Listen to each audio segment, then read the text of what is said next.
సంబంధించి ఇప్పుడు ఆ ప్రాంతంలో విషాద ఛాయలు అలుముకున్నాయి. మహేశ్వర్ రెడ్డి ప్రశాంతులకు ఒక్కడే ఒక్క కొడుకు. అతడిగా పేరు నిఖిల్ రెడ్డి. డిగ్రీ చదువు కోసం కొడుకుని బెంగళూరుకి పంపించారు పేరెంట్స్. ఆన్లైన్ బెట్టింగ్లకు బానిసయ్యాడు నిఖిల్ రెడ్డి. ఆన్లైన్ బెట్టింగ్లో భారీగా డబ్బులు పోగొట్టుకున్నాడు నిఖిల్. దాదాపుగా 2,40,00,000 అప్పులు చేశాడు నిఖిల్. అయితే ఆ అప్పులు తీర్చే బాధ్యత తల్లిదండ్రుల మీద పడినట్టుగా తెలుస్తోంది. ఈ నేపథ్యంలో 10 ఎకరాల భూమి, ఇల్లు కళ్ళం అమ్మేశారు. అయినా ఆ అప్పులు తీరలేదు. మరో 3 ఎకరాలు అమ్మేందుకు తల్లిదండ్రులు రెడీ అయ్యారు, సిద్ధమయ్యారు. కానీ తక్కువ ధర ఇస్తామనడంతో కలత చెందారు ఆ దంపతులు. దీంతోనే పొలంలోని పురుగుల మందు తాగి బలవన్ మరణానికి పాల్పడ్డారు ఆ పేరెంట్స్. దానికి సంబంధించిన బ్రేకింగ్ న్యూస్ చూస్తున్నారు. ప్రస్తుతం అక్కడ మీరు విజువల్స్లో చూడొచ్చు, పోలీసులు అక్కడే ఉన్నారు. ఆ తల్లిదండ్రులు ఆత్మహత్యకు బలవన్ మరణానికి పాల్పడ్డ ప్రదేశంలోనే ఉన్నారు.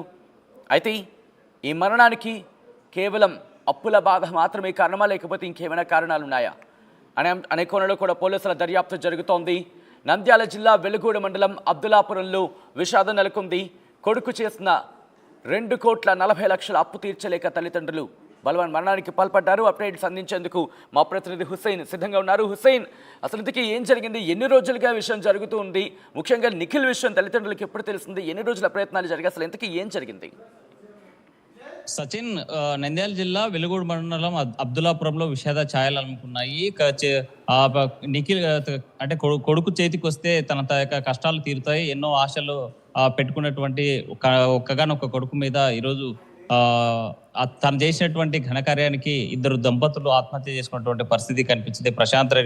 ప్రశాంతి అదేవిధంగా మహేశ్వర్ రెడ్డి ఇద్దరు కూడా ఒకడే కొడుకు నిఖిల్ రెడ్డి. ఇతను డిగ్రీ చదివేందుకు బెంగళూరు పంపించారు. అక్కడే డిస్కంటిన్యూ చేసి కనీసం తల్లిదండ్రులను మోసం చేస్తూ నేను డిస్కంటిన్యూ చేశాను, చదువుకోవడం లేదు అనే కనీసం నిజాలు చెప్పకుండా ఆన్లైన్ బెట్టింగ్ కి బానిస అయినటువంటి నిఖిల్ మరి కోట్ల రూపాయలు అప్పులు చేశారు. అవసరం ఉన్న ప్రతిసారి కూడా తల్లిదండ్రులకు ఫోన్ చేసి నేను ఆ ఫీజులు కట్టాలి, ఈ ఫీజులు కట్టాలి, ఇప్పుడు ఆన్లైన్ ఎడ్యుకేషన్ కోసం నేను హైదరాబాద్ ఇతర ప్రాంతాలకు వెళ్ళేసే అవసరం ఉంది, విదేశాలకు కూడా నాకు వెళ్ళేటువంటి అవకాశం వచ్చిందని చెప్పి తప్పుడు మాటలు చెప్తూ తల్లిదండ్రులను మోసం చేసినటువంటి వ్యక్తి నిఖిల్ రెడ్డి. అయితే కొడుకు చేసినటువంటి ఘనకార్యాన్ని చూసి ఆ తల్లిదండ్రులు కలవర చెందారు, ఆందోళన చెందారు. సరే అప్పు తీర్చైనా సరే ఎలాగైనా సరే బయటపడదామనేసి ఆలోచించి వారికి ఉన్నటువంటి 10 ఎకరాలతో పాటు ఇల్లు కళ్ళం అన్ని అమ్మేసినా కూడా ఇంకా 2,40,00,000 అప్పు ఉండడంతో ఒకసారిగా ఏం చేయాలో అర్థం కానటువంటి పరిస్థితి. మరో 3 ఎకరాలు ఇక్కడ ఒక డౌట్ వస్తూ ఉంటుంది. అంటే బెట్టింగ్ యాప్లకు సంబంధించి అయినా ఒక్కసారిగానే ఈ 2,40,00,000 అప్పులు చూపించాడా, లేకపోతే కొంత మొత్తంగా ఈ విషయం వాళ్ళ విషయానికి వచ్చిందా? ఇదంతా ఎప్పుడు జరిగింది? సచిన్, ఈ గత 3-4 ఏళ్ల నుంచి కొంత అంటే ప్రతి ఏటా ప్రతి సీజన్ లో మనకు మామూలుగా ఎగ్జామ్స్ అన్ని జరుగుతాయంటే సెమిస్టర్స్ ప్రకారం జరుగుతాయి. 3 నెలలకు ఒకసారి జరిగేటువంటి సెమిస్టర్ ఫీజెస్ కట్టాలని, లేకపోతే ఎగ్జామినేషన్ ఫీజులు కట్టాలని, కాలేజ్ ఫీజు కట్టాలని, లేకపోతే అక్కడ ఉండడానికి మెయింటెనెన్స్ సంబంధించినటువంటి హాస్టల్ ఫీజులు, లేకపోతే రూమ్ రెంట్, ఇట్లా దీంతో పాటు అతను అనుకున్న దానికంటే ఎక్కువగా వసూలు తన తల్లిదండ్రులను మోసం చేసి తల్లిదండ్రుల నుంచి పెద్ద ఎత్తున కూడా డబ్బులు వసూలు చేసుకున్నటువంటి నేపథ్యంలోనే తను కన్న కొడుకు అక్కడ చదువుతూ ఉన్నాడు, తన కష్టాలు తీరుతాయి, తన గొప్ప ప్రయోజకుడైతాడు, తన ప్రయోజకుడైతే మా భవిష్యత్తు బాగుపడుతుంది, జీవితంలో కూడా సెటిల్ అయ్యేటువంటి అవకాశం ఉంది, ఒక్కగానొక్క కొడుకు అల్లారముద్దుగా పెంచుకున్నాం, అడిగిందల్లా ఇచ్చి ఎలాగైనా సరే తన చదువు పూర్తి చేసుకుంటే ఒక ప్రయోజకుడు అవుతాడు, తమ జీవితాలు మారిపోతాయి అనుకున్నటువంటి ఆ దంపతులకు మాత్రం ఈరోజు విగత జీవిగా మిగిలిపోయినటువంటి పరిస్థితి ఉంది. పురుగుల మందులు దాగి చేసినటువంటి అప్పులు చెల్లించలేక ఒకవైపు పంట పొలాలు పండించేందుకు చేసినటువంటి అప్పు, మరోవైపు కొడుకు మోసం చేసి ఆన్లైన్లో బెట్టింగ్ ఆడి చేసినటువంటి అప్పుతో ఒక్కసారిగా తనువు చాలించేటువంటి పరిస్థితి వచ్చింది. గత 3-4 రోజుల నుంచి కూడా బంధువుల ఇంట్లో ఉంటున్నారు, ఊర్లో ఉండేటువంటి పరిస్థితి లేదు. వచ్చేటువంటి అక్కడ గ్రామానికి వెళ్ళాలంటే కూడా అప్పుల వాళ్ళు వచ్చి ఇంటి దగ్గర గొడవ చేయడం, లేకపోతే మాట్లాడడం, దబాయించడం ఇవన్నీ చేస్తూ ఉంటే అవన్నీ భరించలేక తమ అత్తారింటి దగ్గరికి వెళ్ళి మహేశ్వర్ రెడ్డి అదేవిధంగా ప్రశాంతులు ఇంటి దగ్గర ఉన్నటువంటి నేపథ్యంలో తన పక్కనే ఒక కొట్టం ఉంది, ఆ కొట్టంలోనే తలదాచుకుంటున్నారు. గత 3 రోజులుగా కనీసం ముభావంగా ఉండేటువంటి పరిస్థితి ఉంది. ఎలాగైనా సరే ఈ ఉన్నటువంటి 3 ఎకరాలు అమ్మేనా సరే అప్పు కడదామంటే ఎకరా 30. కానీ ఇటువంటి సందర్భాల్లో సాధారణంగా చూస్తూ ఉంటాం, బంధువులతో ఇటువంటి ఇష్యూస్ ని షేర్ చేసుకుంటూ ఉంటే కనుక వాళ్ళ నుంచి సాయమో లేకపోతే వాళ్ళతో మాట్లాడినప్పుడు కాస్త రిలీఫ్ ఉంటూ ఉంటుంది. ఈ విషయాన్ని బంధువులతో పంచుకునే ప్రయత్నం చేశారా, లేకపోతే వాళ్ళలో వాళ్లే మదన పడేవాళ్ళ?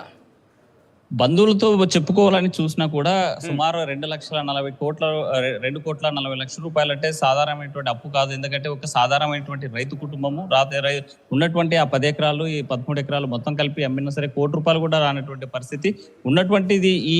ఈ దీంట్లో కూడా కనీసం 30 లక్షలు 40 లక్షలు అడిగేటువంటి ఇప్పుడు దాకా ఉన్నటువంటి ఈ 10 ఎకరాలు అమ్మిన 2,40,00,000 అప్పు చెల్లించలేనటువంటి పరిస్థితి. ఇప్పుడు మిగిలిన 3 ఎకరాలు అమ్ముదామంటే కూడా అప్పు వీళ్ళ బాధ తెలిసి వీళ్ళు అప్పుల్లో ఉన్నారని తెలిసి వీళ్ళ అవసరాన్ని క్యాష్ చేసుకునేటువంటి సమాజంలో మనం బతుకుతా ఉన్నాము. కొంతమంది లక్షల రూపాయలు 30-40 లక్షల రూపాయలకి భూమిని కూడా 20 లక్షలకి 10 లక్షలకి 15 లక్షలకి వాళ్ళ అవసరాన్ని అవకాశంగా తీసుకొని అడిగేటువంటి పరిస్థితుల్లో ఈ 3 ఎకరాలు అమ్మిన మరి తిరిగి మనం పూర్తి అప్పు చెల్లించలేని పరిస్థితి. కూలీ నాలు చేసిన అక్కడ ఆ జీవిత కాలంలో కూడా ఈ అప్పు చెల్లించలేని పరిస్థితి కాబట్టి ఎక్కడ తలెత్తుకోలేనటువంటి పరిస్థితి కనిపిస్తా ఉంది. అందుకోసమే దీనికి పరిష్కార మార్గం చావే అని భావించారు దంపతులు. పురుగుల మందు మజా బాటిల్లో పురుగుల మందు వేసుకుని తాగి తను చాలించారు. అయితే ఈ ఘటనతో అబ్దుల్లాపురంలో విషాద ఛాయలు అనుకున్నాయి. నిఖిల్ రెడ్డి ప్రస్తుతం అయితే తన తల్లిదండ్రులు ఈ అంత్యక్రియలో పాల్గొనేందుకు వచ్చినట్టు మనకు తెలుస్తా ఉంది. అయితే ఈ సమాచారం వీళ్ళు చనిపోయినటువంటి సమాచారం వాళ్ళ బంధువులకు కానీ వాళ్ళ అక్కడ ఉన్నటువంటి వీళ్ళకి తెలియడానికి చాలా లేట్గా అంటే ముందుగానే తను మొన్నటి రాత్రి ప్రిపేర్ చేసుకుని ఒక లేఖ రాసుకున్నాడు. నాకు చాలా అప్పులు అయిపోయినాయి, చెల్లించలేనటువంటి పరిస్థితి, ఇబ్బంది పడతా ఉన్నామని నింద్యాలలో ఉన్నటువంటి ఒక బంధువుకి వాట్సాప్ ద్వారా సమాచారం ఇచ్చినట్టు మనకు తెలుస్తా ఉంది. ఆ సమాచారాన్ని బేస్ చేసుకుని వీళ్ళు ఎక్కడ ఉన్నారని ట్రేస్ చూస్తే పంట పొలాల్లో వెలుగోడు ప్రాంతంలో ఉన్నటువంటి పంట పొలాల్లో తెల్లవారుజామున ఆ పొలాలకు వెళ్ళి చూశాక విగత జీవులుగా పడి ఉన్నారు ఈ ప్రశాంతి అదే మహేశ్వర్ రెడ్డిలు. ఆ సమాచారం స్థానికంగా ఉన్నటువంటి పోలీసులకు అందజేయడంతో వాళ్ళ యొక్క అడ్రస్ వాకప్ చేసి వాళ్ళు ఎక్కడి నుంచి వచ్చారు ఏంటనేది దీని మీద దర్యాప్తు చేశారు. ఆ నేపథ్యంలోనే వాళ్ళ బంధువులకు కూడా సమాచారం ఇచ్చిన నేపథ్యంలోనే తన మహేశ్వర్ రెడ్డి సోదరుడు వచ్చాడు. ఎప్పుడు కూడా చాలా 20 ఏళ్ళు అవుతుంది మేము మాట్లాడుకోక, మా మధ్య కూడా మనస్పర్ధలు ఉన్నాయి, ఎప్పుడు కూడా మాట్లాడేవాడు కాదు, ఈ అప్పు ఉంది అని చెప్పేవాడు కూడా కాదు. అయితే ఇలా ఎందుకు చనిపోయాడా, అప్పైనా ఇంకేమైనా కారణాలు ఉన్నాయి మాకు కూడా తెలియనటువంటి పరిస్థితి ఉంది. కాబట్టి కుటుంబంతో కూడా కొంత విభేదాలు ఉన్నట్టు దూరంగా ఉంటున్నట్లు స్వయంగా తన సోదరుడు చెప్పేటువంటి పరిస్థితి అయితే ఉంది. ఏది ఏమైనా మాత్రం ఇలాంటి కొడుకు ఉన్నా ఒకటే లేకున్నా ఒకటే. ఆ ₹1,00,00,000 అప్పులు చేసి ఈ రోజు తల్లిదండ్రులక ఆ చావుకి కారణమైన నిఖిల్ రెడ్డి తన అల్లారు ముద్దుగా పెంచుకొని భవిష్యత్తులో మనకు భరోసా ఇస్తాడు, బాసటగా నిలుస్తాడంటే మాత్రం చేసిన అప్పుకి బలయ్యారు ఆ తల్లిదండ్రులు. అయితే ఈ పరిస్థితి భవిష్యత్తులో ఏ తల్లిదండ్రులకు రాకూడదు, ఏ కన్న కొడుకు ఇలాంటి చర్యలు చేయకూడదు. ఇటీవల కాలంలో యువత కూడా పెడదోవ పడుతుంది, మత్తు బానిస అవుతుంది, గంజాయి బానిస అవుతుంది. మరోవైపు ఆన్లైన్ బెట్టింగ్లతో జీవితాలే నాశనం అవుతున్నాయి. ఇక్కడ తన వ్యక్తిగత జీవితమే కాదు కుటుంబం అంతా కూడా ఈ రోజు ఆత్మహత్య చేసుకునేటువంటి పరిస్థితి వచ్చిందంటే మాత్రం ఆన్లైన్ కి బెట్టింగ్ అయినటువంటి యువత అలర్ట్ కావాలి. ఇకనైనా ఈ సంఘటనను మీరు ఒక ఉదాహరణగా తీసుకొని భవిష్యత్తులో ఆన్లైన్ బెట్టింగ్ ఆడే వాళ్ళు కానీ లేకపోతే దుర్వ్యసనాలకు అలవాటు పడేటువంటి యువత మాత్రం కళ్ళు తెరవాల్సినటువంటి అవసరం ఉందని చెప్పేటువంటి పరిస్థితి అయితే స్పష్టంగా ఉంది. సచిన్ రైట్ హుస్సేన్, మొత్తగైతే మాత్రం నంద్యాల జిల్లా వెలుగోడు మండలం అబ్దుల్లాపురంలో విషాదం నెలకొంది. కొడుకు చేసిన 2,40,00,000 అప్పు తీర్చలేక తల్లిదండ్రులు ఆత్మహత్యకు పాల్పడ్డారు. మహేశ్వర్ రెడ్డి ప్రశాంతులకు ఒక్కడు కొడుకు, అతగాడి పేరే నిఖిల్ రెడ్డి. డిగ్రీ చదువు కోసం కొడుకుని బెంగళూరుకు పంపించారు పేరెంట్స్. ఆన్లైన్ బెట్టింగ్లకు బానిసయ్యాడు నిఖిల్ రెడ్డి. ఆన్లైన్ బెట్టింగ్లో భారీగా డబ్బులు పోగొట్టుకున్నాడు నిఖిల్. దాదాపు 2,40,00,000 అప్పులు చేశాడు నిఖిల్. 10 ఎకరాల భూమి, ఇల్లు, కళ్ళం అమ్మేసి ఆ అప్పులు తీర్చే ప్రయత్నం చేశారు. కానీ ఎంతకీ అప్పులు తీరకపోవడంతో మరో 3 ఎకరాల భూమిని కూడా అమ్మేందుకు తల్లిదండ్రులు సిద్ధమంటే అర్థం చేసుకోవచ్చు ఏ స్థాయిలో అప్పుల్లో కూరుకుపోయారనేది. ఈ నేపథ్యంలోనే అఫ్కోర్స్ ఇటువంటి సందర్భాల్లో